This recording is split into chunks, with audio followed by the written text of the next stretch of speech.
going to Stephen in Florida. Stephen, you want to discuss Christian Judgment Day. Why don't you tell us what's on your mind? Yes, sir. First of all, let me say hello to Jimmy and Dr. Ben. You guys have knocked it out of the park with basically every caller.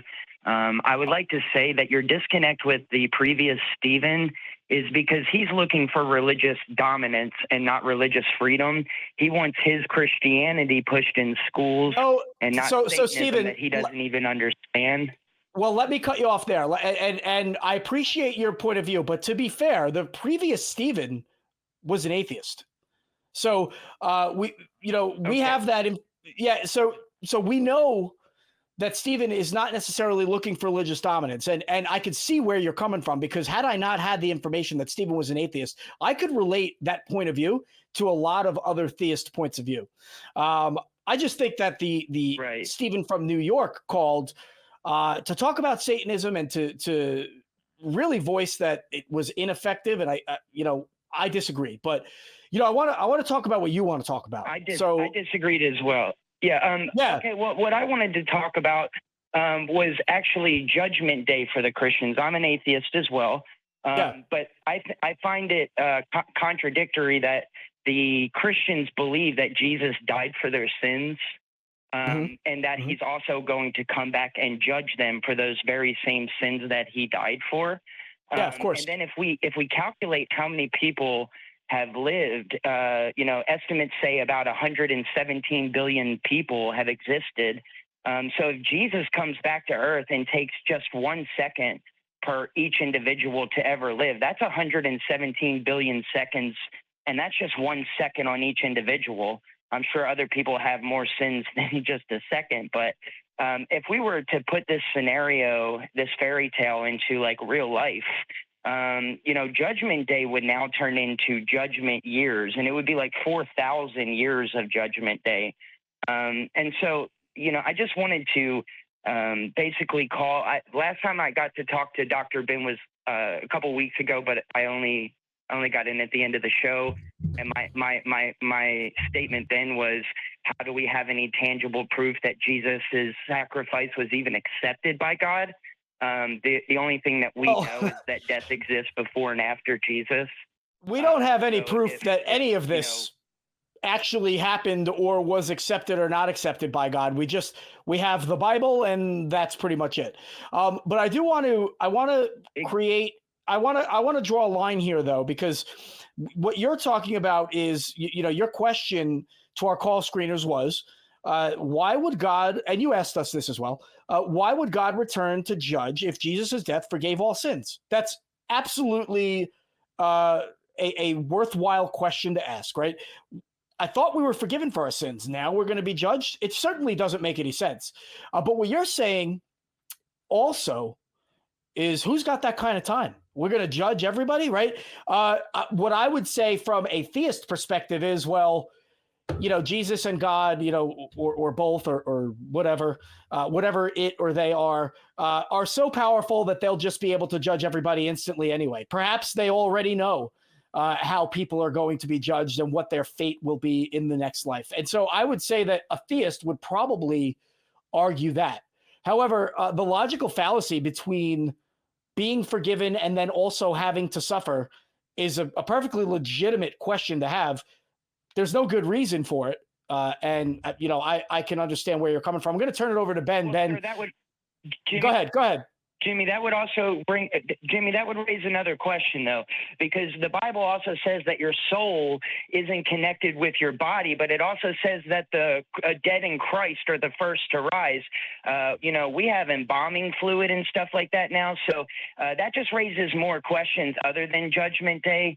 The questions don't end. What rises?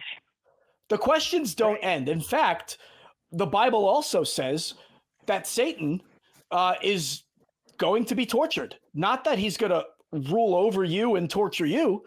Satan's actually going to be tortured.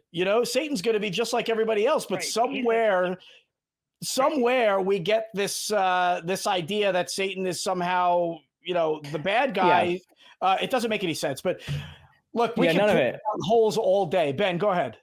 None of it makes any sense. And like along that point too, like imagine if you were a parent and somebody like kidnapped your child, and then at the end of the day, you get your child back and you're like, actually, no, you let yourself be taken by this person, go back and go live with them, and I'm going to torture both of you. Like, that's dumb. That's incredibly dumb. But yeah, they're endless questions, and all of it goes to show just how like contradictory and how irrational the entire book is, and the fact that it leaves so many questions that many denominations have different perspectives on. And like, is there going to be tribulation first before any of this happens? Is there going to be a rapture before any of this happens? Like, do you know which sins are going to be insta-sent to hell? Or yeah, like there's so many questions that nobody can answer. And it all just is consistent with a story that was told initially that they tried to pass off as true. And then in order to keep saying that it was true, you have to add more and more lies onto it in order for it to like make any sense. But then you're just making it make less sense in the process. Like it sounds like a whole bunch of very bad liars got together and just kept adding on to this story. And so I think we're all in agreement that there isn't a rational way for any of this to make sense when you investigate it. Comment, Stephen. Right. Like my next question would be like, do Christians believe that babies go to heaven since they don't actually have a chance to comprehend or accept Jesus if that's what it initially takes to get to this Christian heaven? Then when babies die, they don't have that chance to understand the concept of religion. Yeah, it depends on depends on who you ask, right? Yeah. I mean, there's so many different questions or different answers to that. I know people who say, well, all Native Americans, for example, it's funny that we talked about this earlier, but I did hear somebody say, all Native Americans, the reason they were wiped out, A, is because they didn't have God. But B, they, can't go to heaven anyway because they don't have God. Talk about what kind of position what kind of God would you have to be to actually hold somebody to that? I mean, it's terrible. So needless to say, there's a billion, 2 billion different Christians, and there's probably 2 billion different answers on what happens or how Christianity makes sense. I do want to posit this on you, Stephen. So the printing press was invented in 1440, right? Before 1440, people could not read, generally speaking, unless you were part of the elites, part of royalty. You couldn't read the Bible. The Bible was written in Latin or Greek, and really only the clergy could read it. So you had all these parishioners, all these people going to church for 1,000+ years.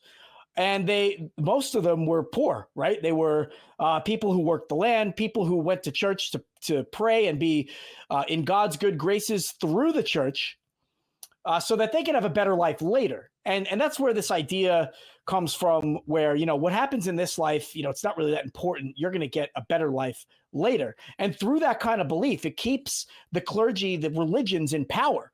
It keeps the downtrodden, the people who can't think for themselves, in a position where they're constantly relying on clergy to have some kind of benefit later. And it keeps them in position to keep paying them for it. It's the biggest hoax, I think, that humanity has ever created. And that was that way. Yeah, Go ahead. Oh, I was going to say, yeah, it's kind of like a double jeopardy scenario, though. If you say that, that your sins are so awful that you made God kill himself, and then he's still coming back to judge you for those sins that he killed himself for. So listen, it kind of puts the sinner in a double jeopardy position. Yeah, right. But you know what? For the longest time, they were okay with that because they had no idea to look into this or no way of looking into this stuff. They didn't read Latin or Greek. They read whatever, or they spoke, and if they could even read, they spoke whatever it was that their parents spoke, and they didn't have the ability to look into this stuff. And then the printing press comes along and things are mass produced in multiple languages. It's not long after that, right? About 50 years before you have the Protestant Reformation. People start saying, what the hell have we been being taught?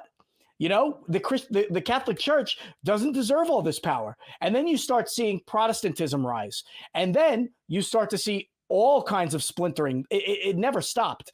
And we are 500 years into that cycle of the traditional ultra right-wing Catholic perspective continuing to be dismantled day in and day out, year after year, because people are more and more questioning themselves or questioning the things that they're being told. And so you're talking about, well, the Bible doesn't make sense. Well, we know it doesn't make sense, but 500 years ago, I'm not so sure that I would have been in a position to be like, well, that doesn't make sense, because I don't think I would have had all the tools. I would have had somebody doing the thinking for me. In any case, we're not there anymore, and that's a good thing. So I wanted to leave it there. Ben, did you have anything else? No, I mean, my opening was pretty much related to this. Like, it's people get power by convincing other people that they're the ones to go to, and by hiding that information. This is the same reason why we have a lot of oppressive political systems out there, is because they hide the information. They keep people in the dark on those things so that they can't question. And if you're told, I need to do these things so I can help the people around me, and hopefully we all can have a better life, people are going to do that. People want what's better. And you can promise somebody, hey, I will give you this thing down the road if you do this for me right now. And people aren't in any position except to believe it, especially in places where there's higher amounts of poverty. There's less access to education, less access to other ways of thinking. And so it is very oppressive. And I do think that a lot of it is intentionally that way. Like the Bible has a lot of terrible things written in it, but it's